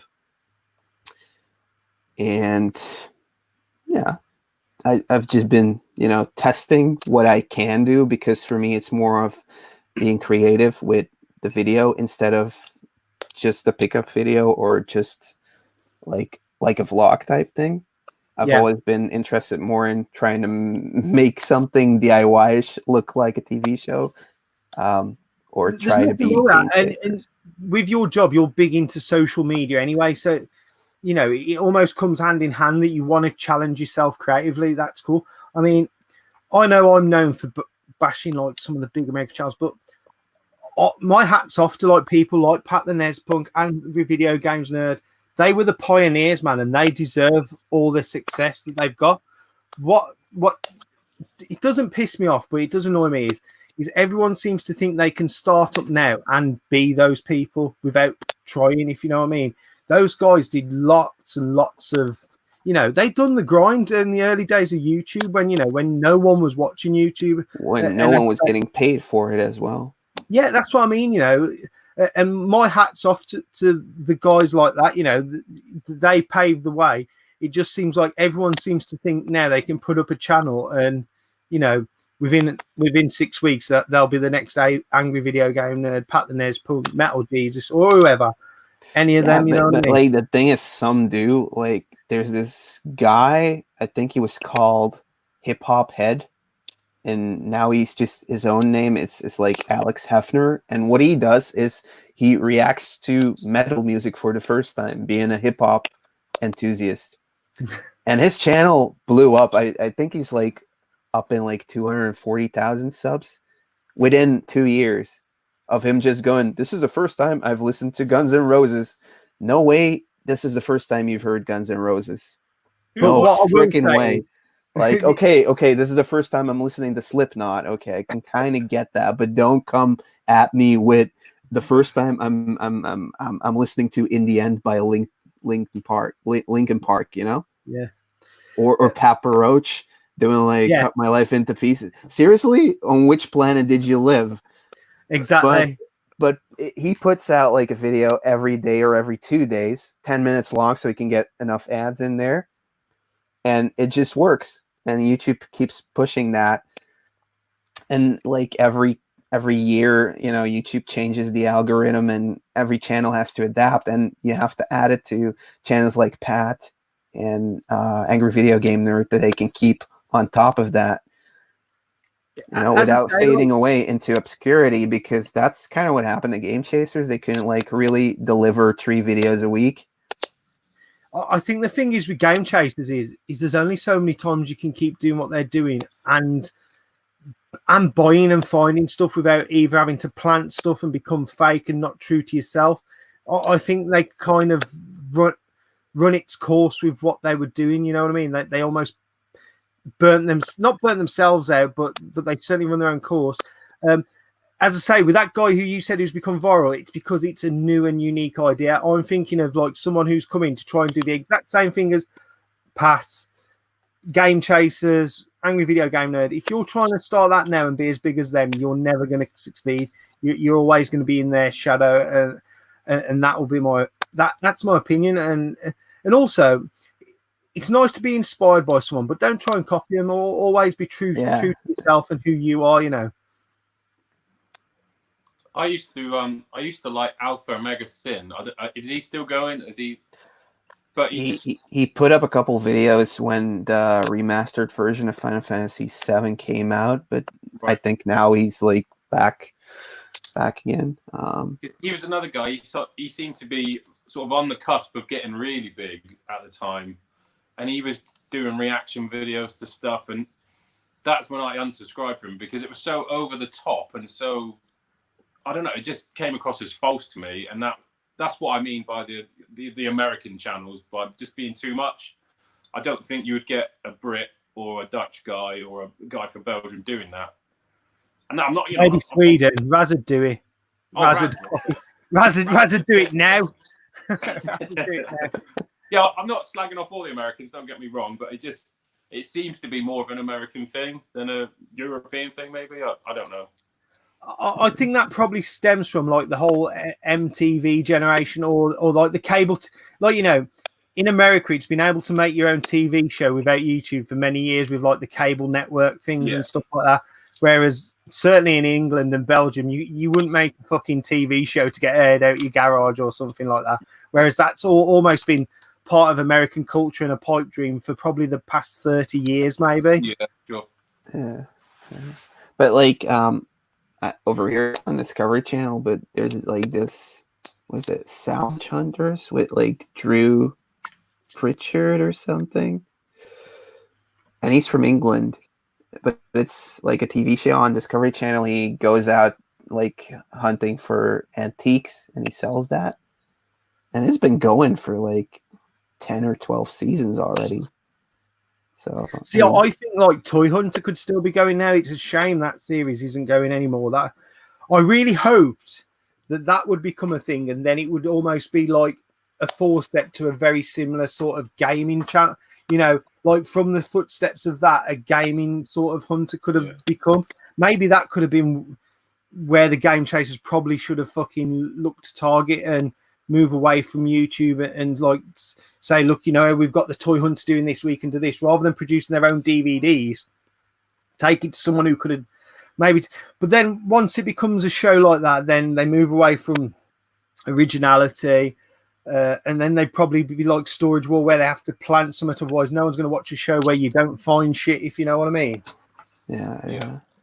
I think it became a show where you know what you're getting, didn't you? I think you were tuning in and the same was going to happen. They were going to be looking for something, they didn't find it, and then they found it, and that's great. And I think it got a bit stuck for me. Yeah, it almost became like, to quote like a wrestling match, you know, the bad guy's always going to get on top, but eventually the good guy's going to come out the fucking winner, sort of thing, 9 times out of 10. 100%. Yeah, if you know what I mean. Yeah. But plans for the future of your channel, Ed, and you, Ian? We'll go to Ian first. So obviously you've always promised me you're making a comeback. Is it something you fancy? I've always enjoyed doing pickup videos, and yeah, I'm still buying stuff. Obviously, like I say, at the moment with the whole virus thing going around, I've just stopped looking, to be honest, locally. But yeah, I do enjoy sharing what I find, especially when you get a good deal. And I suppose it's not always easy to get one video up a week or whatever, because you're not always going to find good stuff, are you? But I would like to think I could get maybe one video up a fortnight, hopefully. And you know, the amount of subscribers I've had has never bothered me at all. I always think if there's 10 people watching or 500, it doesn't bother me at all. As long as I can interact with a few people that are, you know, like-minded and as geeky as I am, then I'm more than happy. But yeah, I would like to think, I don't know, I suppose I need to do a room tour really, because I haven't done that for a couple of years maybe. We like room tours. That's definitely positive. What I'd also throw in is YouTube, especially for myself. And I probably didn't realize it till I started doing these streams. It's become like a massive network for me to get to know people. Yeah, definitely. You know, do trades. You know, I would have never spoke to Ed or Ed wouldn't have known about my channel if I didn't know Aaron and get Aaron on, you know, because I've got that interest in the toys, you know, same as Aaron. Aaron picks my brain on gaming. I pick Aaron's brain on toys. And it's just like, you know, we all call ourselves like toy collectors, game collectors, but I think truthfully, we're just all nostalgic collectors. We're all into stuff from our kids. We've got that nostalgia trip. And it moves across to, like, I talk to people who collect VHSs. I'm in VHS groups on Facebook. You know, I talk about cartoons on here. It's all like it's all the nostalgia of our childhood. And it's not as if it's like an age thing, because you can get someone from Ed's age and younger up to someone as old as Tootie and Russ Retro Bear and stuff like that. You know, it's got a broad span. And they're all good people, definitely, you know, and that is definitely something that's been a positive from YouTube and these streams for me. So how about you, Ed, future of the channel? Because what I will say, Ed, is a lot of the people who, when you dropped into my channel to watch Aaron and that, they were saying, I didn't even know people who were in my gaming community, not my gaming community, but the gaming community that I'm in. He even watched your channel and were interested in. So I'm glad that I could bring people who I didn't know watched you to be able to bring you here and have a chat tonight. So, you know, it's our hobbies like interflow with each other, I think, very much so. Yeah, well, I've always tried to connect with, you know, YouTube creators all over the world. Like, I've tried to figure out like who are the guys in the same creative process, or like in the same straight as me. So for Australia, for, you know, people in Japan, for UKers as well, because I've been watching Tootie and like the car boot hunters, those type of people. Don't tell Tootie you're watching me. Oh, fucking hell. No one watches Tootie and his Boeing fucking shells.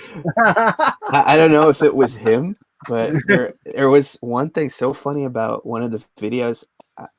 it might have been 2D, but it was like car boot sale live. Yes, I put in live because it brings in more views.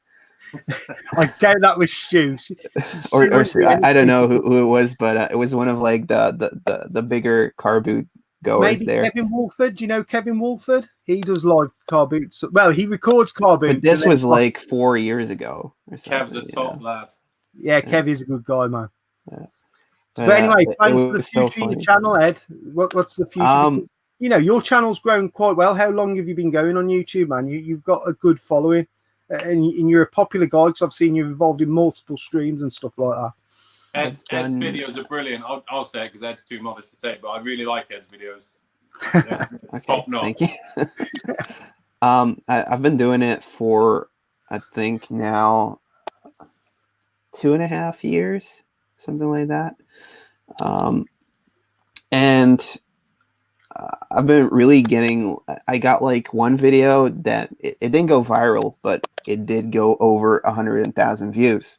So that brought in lots of subscribers who were really into toys. So now I like toys, so it's not a problem for me, but it's still like, I'm also into games, but whenever I put up like a game hunting video, it'll get like 2,000 views.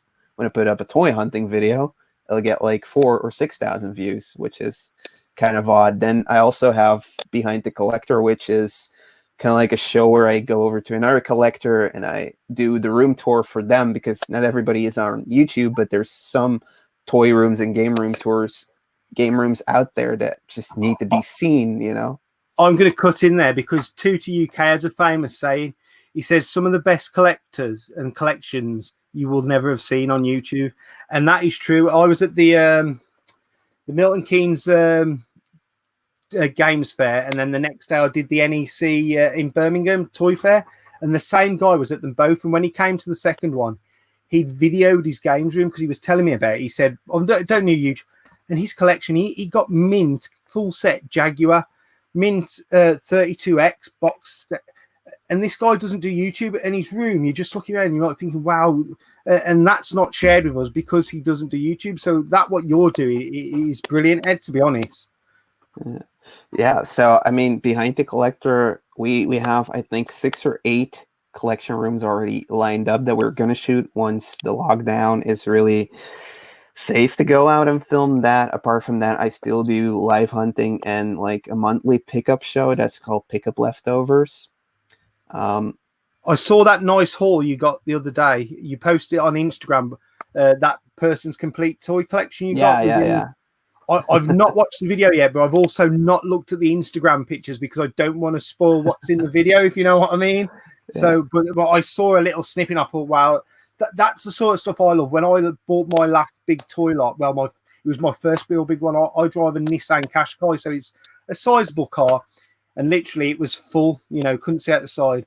Yeah. And it was more for the rummaging because like the guy started showing me and I just went, look, man, how much for the lot? I'm not going to fuck about. I saw a couple of figures that I knew were worth X amount. And that's how I got into selling the toys, because I bought this huge lot and I was just like, it was more the excitement of going through someone else's shit to see what they got once I bought it, if you know what I mean. Yeah, it's the thrill of the hunt, and not just the thrill of the hunting, but the thrill of seeing that toy for the first time. That you know, oh, this is worth that much. Okay, you're asking $300. At least I got to hold it for a second, and you know, I was able to find this and see it in real life. You know, so yeah, I'm continuing to do that. I have my hunting videos that when I think they're okay, I'll slap them in my playlist that is called Ed's Retro Geek Out Season 2, which is just me video game hunting and toy hunting. Apart from that, I also do Attic Invaders with 2 other YouTubers, another retro channel and Greco Fabulous, who I'm supposed to meet again in October when I head back to Texas.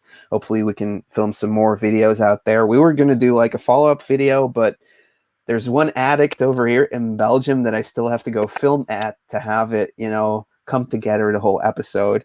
So that's like my little project where I try to be game chasers, obviously. Then what do I also have?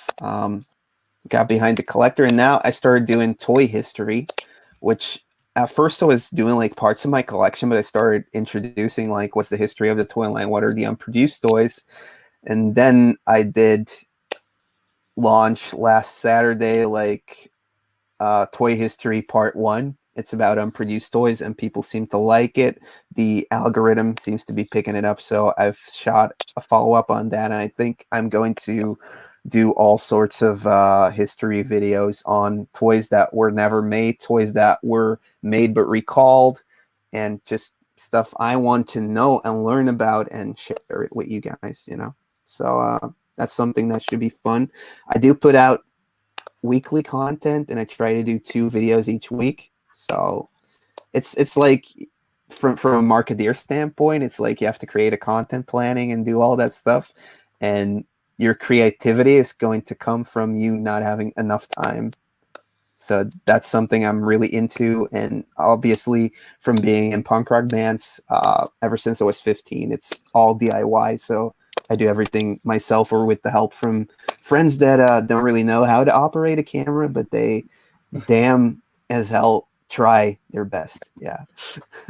I feel that's real cool, mate. And you know, you seem a very humble guy about it all. Definitely. I watched your video about was it the unreleased Toxic Crusader toys, or was it that on the stream with Aaron when you were talking about that? Yeah.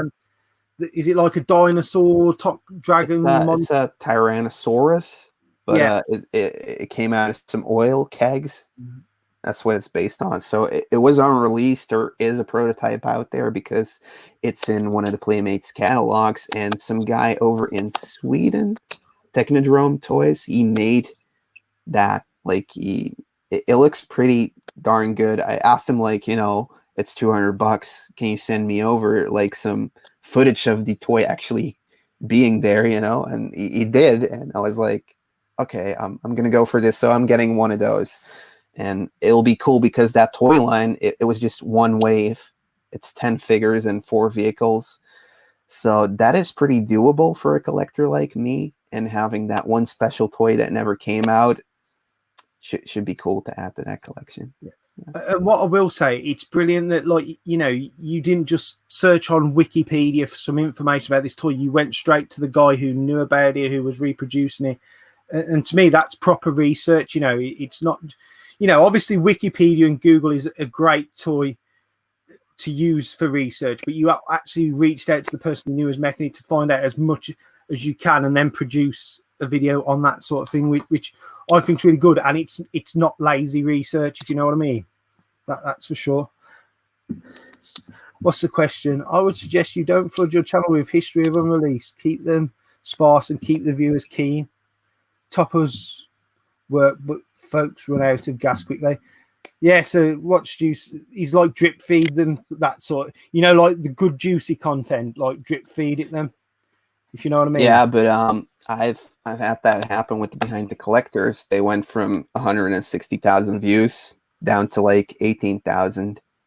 So, I think everyone's had a dip in the last 6 months. Though there's something. No, but it was when it was still good, because I have released a Behind the Collector ever since the lockdown. So I think it's kind of like now riding that wave of, if this gets picked up and you see lots of new people subscribing that you've never heard of before, it should be something good. I will keep releasing regular content as well, because I do 2 videos each week. So it should all be good. As long as you don't burn out and you're happy doing it, man, you do whatever keeps you. As long as YouTube always stays fun is what I think. Is when YouTube doesn't become fun. Yeah. I think it won't be only about unproduced toys or unreleased ones. I think like all of the toy videos that I'm going to do, even showcasing my own collection, will just be named underneath that moniker of Toy History. Yeah, just to give people something, because for most people to make a purchase, you need to show something 7 times with the same logo, with the same thing, before it even clicks to them to kind of make a purchase. And I think it's the same way with YouTube. Yeah. So you will need to like have something that is recognizable. Yeah. Yeah. as I say, as long as what I would say to any content creator, as long as you're having fun and enjoying it, then keep doing what you're doing, and more power to you. The moment it doesn't become fun, that's when you as a content creator will become unhappy with what you're doing, and it will be reflecting your videos, and obviously then it will reflect in your subscribers. But we have come to the end of the 2 hours. You may be pleased to hear. It's flown by. I want to personally thank you both for coming on. Again, both of you have gone out on a whim. Neither of you really knew me and or had much interaction with me. So thank you for both coming out on a whim and talking to the people who watch. I had a good viewer numbers. I think we reached just over 40 at one point, which is good because I've had a week's break, whereas I was doing these like every day for like one point. So again, personally, a thank you to you both. The way I usually end these streams is with a message from both of you individually. Ian first, then Ed. To the people watching, just stay safe, etc., whatever. So we'll go to Ian first. Yeah. First of all, thanks for having me, Dane. Really appreciate it. I promise to try and get some content up soon for my old subscribers and any new. And yeah, obviously, stay safe, be sensible. Don't be one of those people that goes to the beach with 100 of others at the minute. And yeah, look after yourselves, people. On a note of that, my favourite viral video currently is the guy stood in a crowd drinking a beer saying, yeah, they ought to put us all back in a lockdown. There's going to be a second spread. And he just stood there swigging beer talking to everyone. Crazy people, man. And Eddie, a message for some people who've probably never saw your channel before. What I would say is please everyone go over and subscribe to Ian and Ed if you've never seen their channels before. They're both good guys. So Ed, a final message from you, buddy. Yeah, I want to ask you one thing before I did find. Are you streaming on Sunday? No, I'm streaming on Saturday. Okay, then I can plug my live stream on Sunday. Mate, you can plug whatever you want. No, mate, plug away.